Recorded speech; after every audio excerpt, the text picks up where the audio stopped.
আমাদের সময়টা ছিল তখন খুবই স্ট্রাগলিং, তো সেই অবস্থায় আমরা একসাথে কাজ করার স্মৃতিগুলো আজকে আনন্দ যোগায় যে এইরকম একজন মানুষ ভালো একটা জায়গায় তিনি এসেছেন।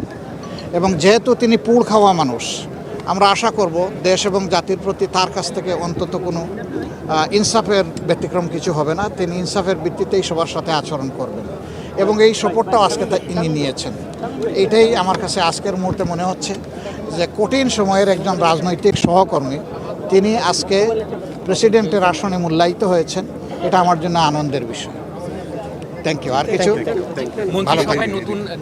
তাদের সবাইকে আমরা আশা করব যে তারাও তাদের দায়িত্ব নিজ নিজ জায়গা থেকে নিষ্ঠা এবং দক্ষতার সাথে তারা পালন করবেন। আমাদের অনেক সমস্যা আছে, আমরা সঙ্গত কারণে এই দেশটাকে যেহেতু সবাই মিলে ভালোবাসি, গড়তে হবে সবাই মিলেই।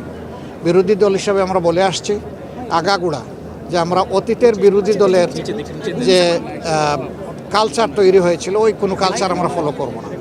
ভালো কাজে সহযোগিতা পাবে সরকার, কিন্তু দেশ এবং জাতির কোনো ক্ষতি হলে সেই ক্ষেত্রে আমরা কিন্তু অবশ্যই শক্ত প্রতিবাদ জানাবো, দেশ এবং জাতির স্বার্থে, কোনো দল এবং ব্যক্তির স্বার্থে নয়। ধন্যবাদ, সবাই ভালো।